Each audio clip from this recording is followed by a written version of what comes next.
Alright, you magnificent bastards, let me tell you about a franchise where the apocalypse technically happens because a little sister decides she simply cannot be arsed anymore.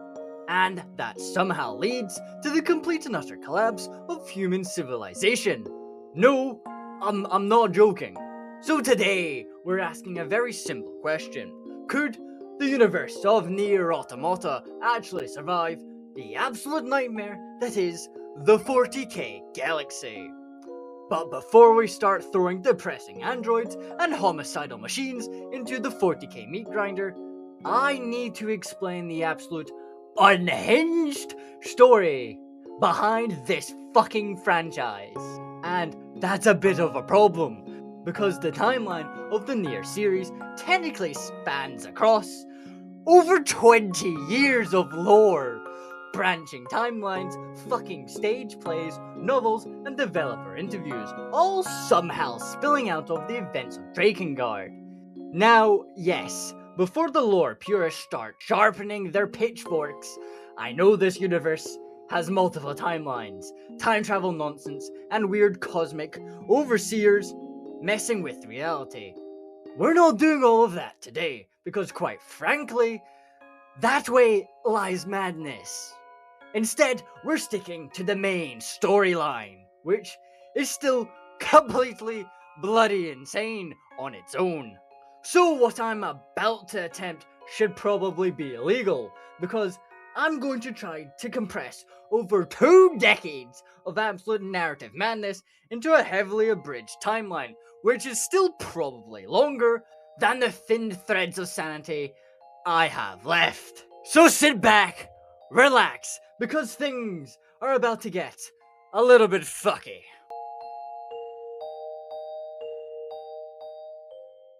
So, our story actually begins with Drakengard 3, which is the prequel to this entire ridiculous franchise. Yes, we're not even starting with NieR yet. When I say this story gets a little fucky, I genuinely meant it. The timeline technically begins in our world, where everything is proceeding as normal. Wars here and there, humanity doing its usual nonsense, city standing, civilization ticking along just fine. But then, earthquakes start appearing. At first, they are small. Then, they get bigger. And eventually, they become absolutely catastrophic.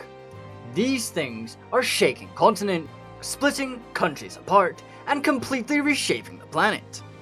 One of the most important of these earthquakes happens in the Iberian Peninsula. And from that event, something utterly bizarre occurs. A city appears out of nowhere. No one knows exactly where it came from. Some believe it was pulled from a distant future. Others think it arrived from a completely different world.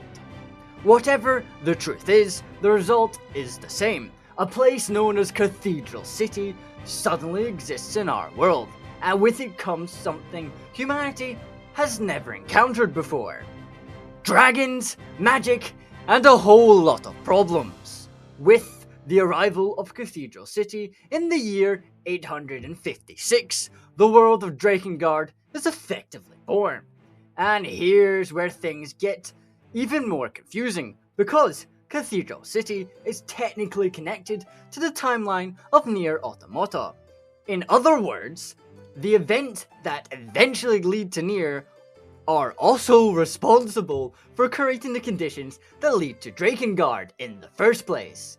It's basically a bizarre narrative loop that probably shouldn't exist, but we're gonna roll with it anyway. Now, remember when I said dragons appear at Cathedral City? Well, there weren't just a few of them. There were enough of the bastards to block out the sun. Humanity, understandably, wasn't very thrilled about this development. The dragons themselves had just come out of a brutal war and essentially assumed anything they encountered was a threat. Which meant humanity immediately found itself under dragon rule. For roughly 10 years, humanity lived under this situation, until eventually they decided they'd had enough, and did what humanity always does. They started fighting back.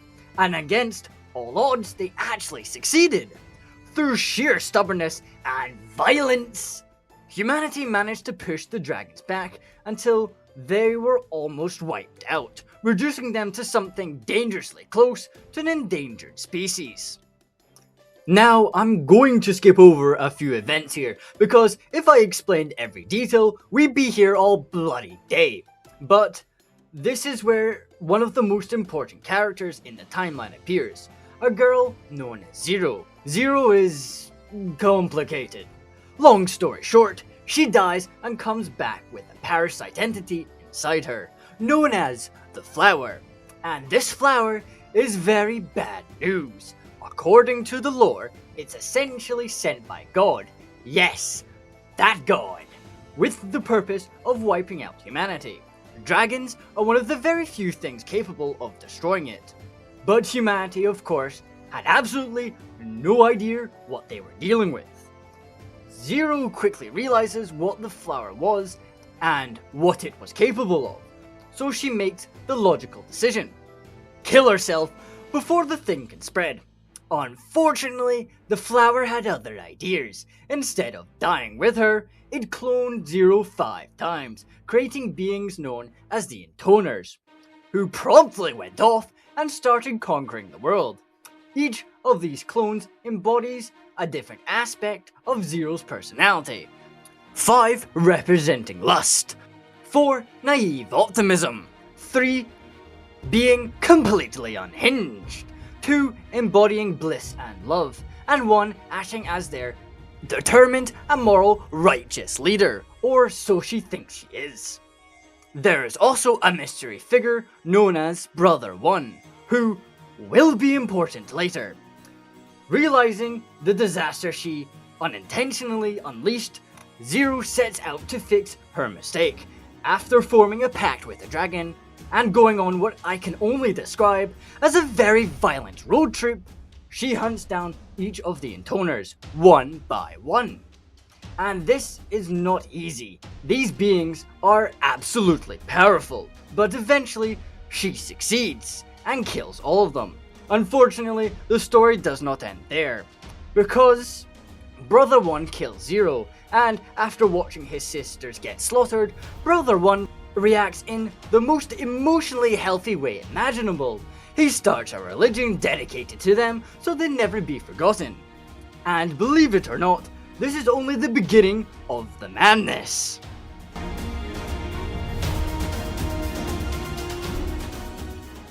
I hope you're still with me, because that was just one game. We've got several more to go. And yes, I'm compressing the hell out of this story. But now we move on to the next part of the timeline, Drakengard. And funnily enough, this is the first game in the series, but it actually takes place after the events of Drakengard 3. Thank you, Yoko Taro, for making this timeline an absolute nightmare for me to explain. Our story here focuses on 3 characters, Kaim, Furii, and Inuart, in a world that is currently at war.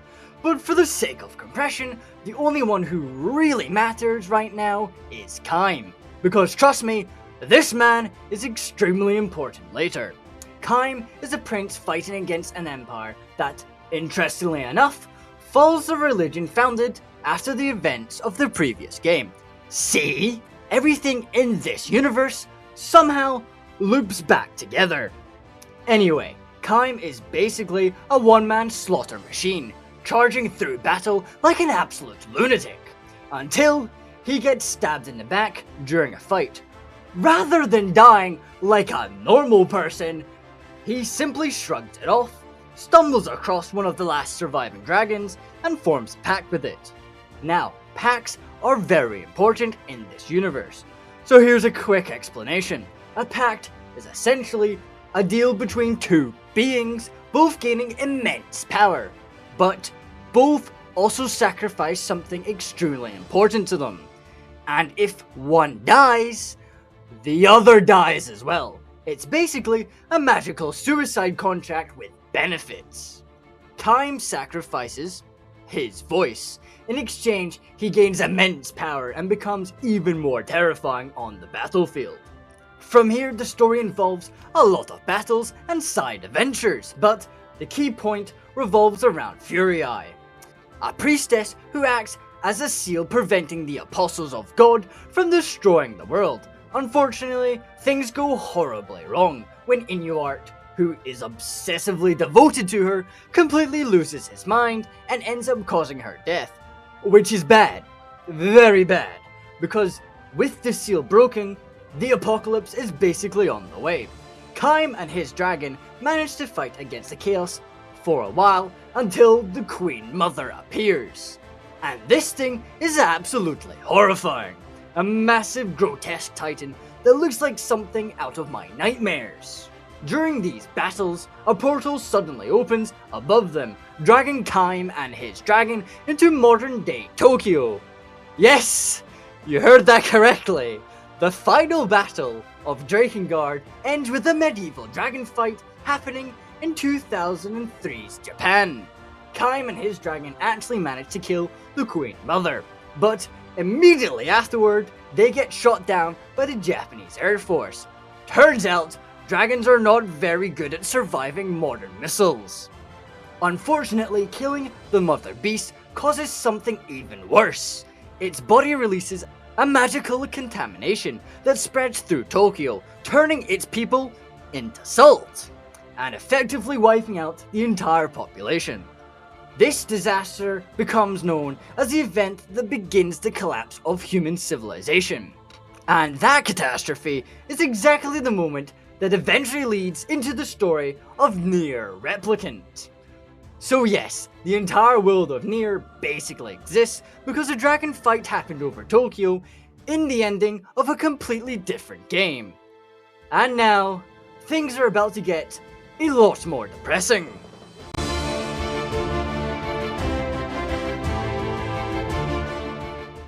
So here we are in NieR Replicant. And yes, I'm skipping Drakengard too.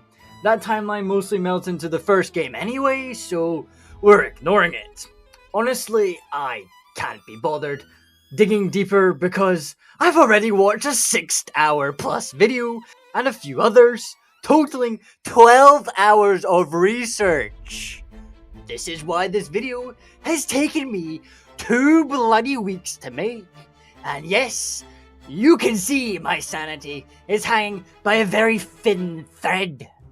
So buckle up, because we're diving into absolute chaos. So, as you may recall, Kaim and his dragon were shot down over Tokyo. Kaim's body was likely obliterated in the blast, but the dragon's? That's a different story. The Japanese government captured it for research because, obviously, we need to figure out how this thing works. Meanwhile, the people of Tokyo were being infected by the virus I mentioned earlier. That virus is called White Chlorination Syndrome. Humanity has no idea how it works, but here's the gist. When infected, you can either make a pact with God or turn into salt. Most people initially chose the salt option. Eventually though, survival instincts kicked in, and some agreed to God's deal, which essentially turned them into mindless slaves called the Legion. Zombies, more or less, bent on ending the world. One quick thing I do actually need to explain here. Maso. Maso is basically magic. The literal particle of magic itself. Any being that has even the hint of magical power contains Maso. The Legion, mostly Maso. All the fancy weapons in NIER Automata, also just Maso. Yep, it's not science, it's just literal fucking magic. Sorry to ruin your day everyone, but I digress. Let's move on. The Japanese government did what they could to contain the outbreak. They built walls around Tokyo and called for international support. It helped for a while, but eventually the Legion became smarter and stronger, spreading further across Japan. Japan decided they needed a weapon to fight back, so they designed Emil, a kind of magical Medusa, Powerful, yes, but very unstable, and not exactly the end-all solution. Nukes became humanity's fallback, which unfortunately spread the masso. Yes, the literal particle of magic into the atmosphere. This contamination spread worldwide, infecting the entire planet's population with white chlorination syndrome. Humanity was losing fast. Desperate, scientists proposed Project Gestalt. Remember PAX? They figured out that by studying the dragon, they could separate a human soul from its body, storing it like a memory hard drive, while they used androids and other tools to fight back against the Legion. This required a special human to act as a pure conduit holding humanity's essence safely for centuries. Enter NieR. Born by sheer dumb luck to perfectly fit this role, he became the ultimate repository of human souls, storing them for thousands of years to keep humanity alive. But here's the kicker. NieR's sister, the very person tied to him, is, let's just say, not the sharpest tool in the shed. Through a combination of illness and poor timing, her actions directly led to humanity's eventual extinction, despite NieR's centuries of effort. And that is a heavily compressed form, setting the stage for the events of NieR Replicant itself, where the remnants of humanity, magic, and the Legion horrors collide.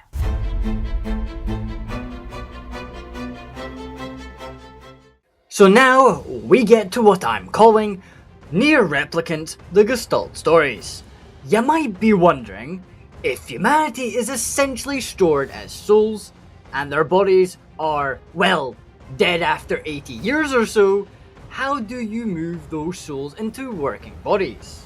And that, my friends, is literally what the game title tells you. Humanity builds replicants, artificial bodies, for the entire human population. That is over 10 billion people, by the way. I mean, if you had the resources to do that, why not just build bunkers, hide out, and make a ton of fucking androids? But no, humanity decides to do this whole Gestalt thing anyway. You know, that's just a classic overreaction. Anyway, enter Devila and Popola, built as caretakers for Project Gestalt. Roughly 10,000 models are created to manage and protect humanity's stored souls while they rest. Thanks to Mosso, the magical particle that permeates everything, the human souls can partially reconstruct themselves. They become Gestalts, which is basically a fancy word for soul. Replicants and robots assist Devila and Popola in rebuilding humanity and wiping out the Legion. And yes, this takes place over thousands of years. You can check the timeline and see just how completely fucky this is getting. Over time, the replicants gain sentience. Probably not humanity's smartest idea to give them a small amount of free will, which sets up the events of the actual story. Enter NieR and his sister, YorHa. Replicant NieR goes on a series of epic journeys, killing countless Gestalts, meeting Emil, humanity's ultimate weapon, losing a ton of battles, enduring a 5-year time skip, and eventually confronting the human NieR, the living repository holding the entirety of humanity and all the Gestalts. At this point, YorHa makes the single dumbest decision in recorded history. She allows the replicant version of herself to inhabit her body, which kills her, which then causes the real human NieR to lose the will to fight and just fucking die. This then causes the collapse of Project Gestalt, humanity then goes extinct. All gone by one girl who just couldn't be arsed anymore. Thank you, Yokotaro. And after that mess, the replicants continue to age and die off naturally. No, they can't breed and make more of themselves, because they're fucking robots. and that left the androids and the robots, which finally brings us to NIER Automata. Oh god, it's been a long, convoluted journey to get here, but we're finally at the part where the real fun begins.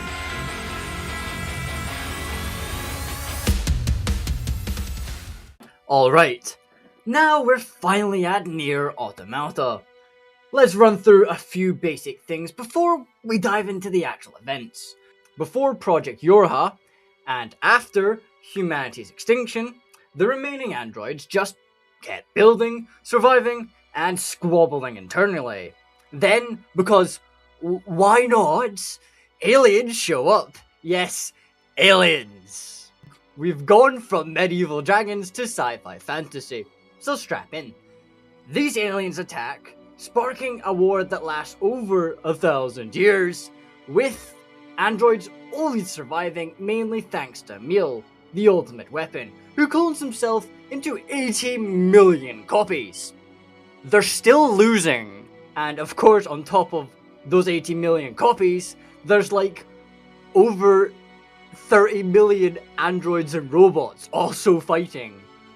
That's like 120 million forces, and they still are losing to the machines. Eventually the machines rebel against their alien masters because they realize they're far more advanced than their creators. They conquer about 70 to 80% of Earth, leaving just enough space for the androids to survive, but never enough to threaten the machines. The androids are still losing, and their morale is fucking plummeting, so the androids develop Project YorHa, the pinnacle of android technology, but only 100 YorHa units are active at the time. They do have a space station called the Bunker, which also includes a moon base to protect humanity's data. This helps maintain morale and continuously improves androids through combat experience. Now here's a quick rundown on YorHa units. They're classified by role. Type A, attackers. Type D, defenders. They do defense.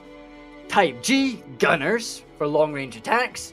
Type H, healers, because you're gonna need healing after getting absolutely eviscerated. Type O, operators, to keep logistics on fucking point. Type S, scanners, because you need to scan shit. And Type E, executioners, because we wouldn't want anyone to be getting any ideas now, would we? At some point, Type A and D models are combined into Type B, taking the best of both worlds. And yes, most YorHa units are women. Male units are primarily scanners because, experiment showed, men were too overpowered in combat. I mean, just look at fucking 9S. He is an absolute fucking beast, and he's just a scanner. So can you imagine what the other male units were fucking doing? Also, everyone wears black, because YorHa units are literally made to fucking die. That's it. That's a long and short and brutal version that I've managed to perfectly compress for you. And with all that information, we can now jump into the actual events of NIER Automata, where the machines and androids and clones collide in pure chaos.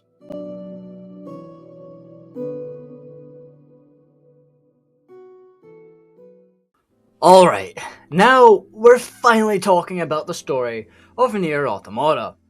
Yes, it's taking a goddamn while to get here, so thank you for sticking with me. This is where 2B and 9S actually enter the scene. Their story kicks off with a descent operation. 2B and a squad of androids are sent to the surface to take out a Goliath-class machine. Think Warhammer 40k Titans, and yes, they are just as terrifyingly powerful. 2B and her squadron get taken down, but 9S manages to save her, and a few other things happen along the way. Eventually, they have to deploy their black boxes, which is basically nuclear devices that act as a last line of defense. Both of them activate their black boxes and nuke everything in the area. Luckily, 9S manages to re-upload their consciousness to the YorHa bunker, and they're sent back out on more missions. They encounter countless bosses, but the real highlights are Adam and Eve. Machines so advanced, they're essentially becoming demigods in a twisted attempt to understand humanity. Now here's a fun twist. 2B is actually an execution model, 2E, tasked to kill 9S because he always uncovers the truth about YorHa. By the time we start the main story of NIER Automata, 2B has already killed 9S 47 times. She's basically broken at this point. But I digress. They make friends with the Resistance, interact with the machines that are developing consciousness, and gradually piece together the reality of their world. Now the climax sees all 100 YorHa units deployed in a final descent mission, with access to every weapon at their disposal. The goal to wipe out as many machines as possible, while gathering data to rebuild new androids. 2B and 9S survive this catastrophic event, though 2B ultimately dies from the logic virus, which is essentially a recreated plague from Drakengard's timeline. Yes, the timelines are this fucky. 2B dies at the hands of A2, another battle-hardened android, leaving 9S devastated. He's basically escorting the aftermath of his girlfriend being murdered, which, yeah, understandable mental breakdown. I mean, how would you feel if your goth girlfriend got murdered in front of you? You would also lose your mind. From there, the machines test 9S, and he goes through a series of missions leading up to the tower with the moon cannon, which could destroy all of humanity's data stored there. 9S goes full absolute madman mode, killing advanced machine units and also keeping pace with A2 in berserk mode, something most YorHa units can't even touch. Eventually, he and A2 fight, hack, and destroy each other simultaneously. At this point, the machines have had a change of heart, sending most of their consciousness into space and exploring the galaxy. And Project YorHa ends. Sort of. Meanwhile, the pods, think flying dogs with machine guns, have developed a sort of consciousness after spending all that time with 2B and 9S. They reject YorHa entirely and begin helping the surviving androids reclaim autonomy. After the final battle between all the pods, 2B and 9S finally live in a world free from YorHa control, making their own choices and existing alongside the remaining machines who have been cut off from their hive mind. Peace, or as peaceful as a post-apocalyptic android world can get.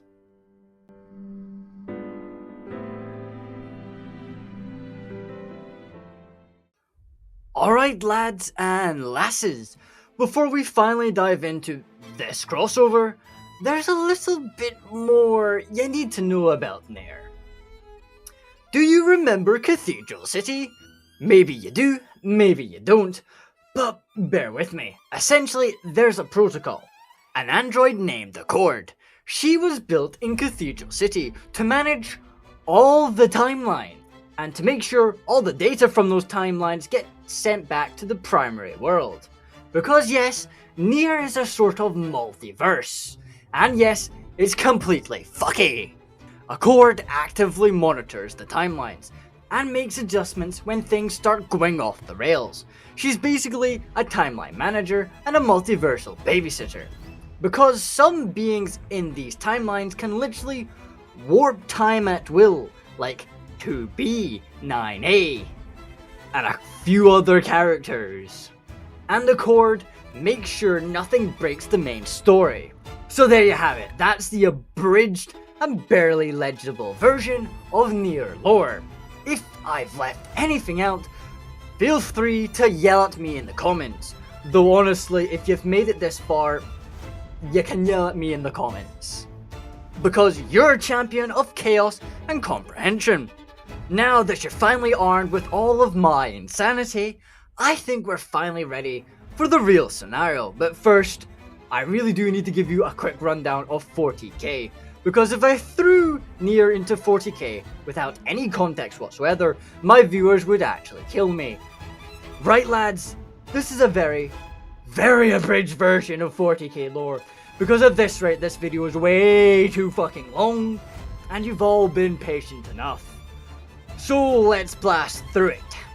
The galaxy is massive, humanity is spread thin, and basically everything is at war. Aliens, heretics, chaos, demons, space marines, you name it. The Emperor of Mankind is basically dead and alive, on life support, and ruling through psychic vibes. The Imperium is giant and a bureaucratical nightmare, trying not to die, while chaos corrupts everything. Then there are Xenos, Orcs, Eldar, Tyranids, and of course the Necrons, all murdering everything in sight. Warp travel is real, psychic powers are real, and literally nothing is stable ever. It's grim, it's dark, and it's utterly fucked. So let's finally dive in.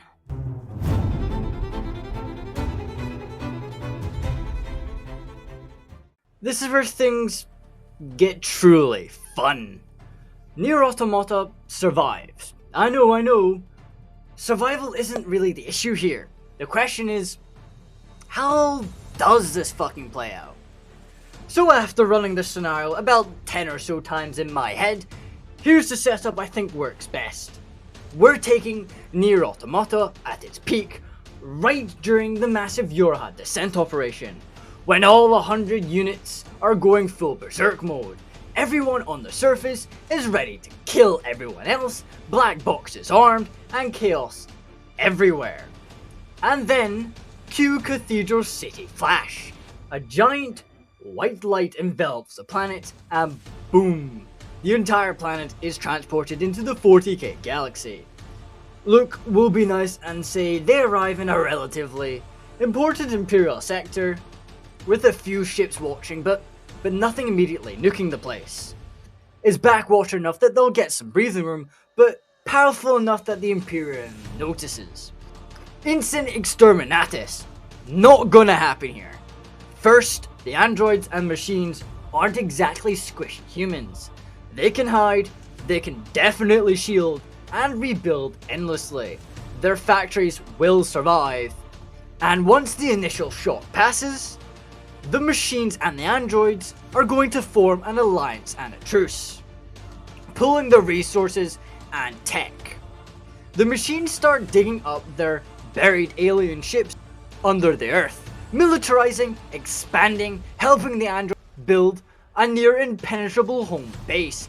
Within about a year, Earth becomes a fortress, and any Imperial force that shows up is utterly confused. The Mechanicus are just really fucking annoyed. Xenos mostly just shrug. I mean, Eldar like whatever. Tyranids, there's no biomass, so they just mostly leave them alone. The Orcs, yeah, they'll try and fight because that's what Orcs do, but not a serious external threat.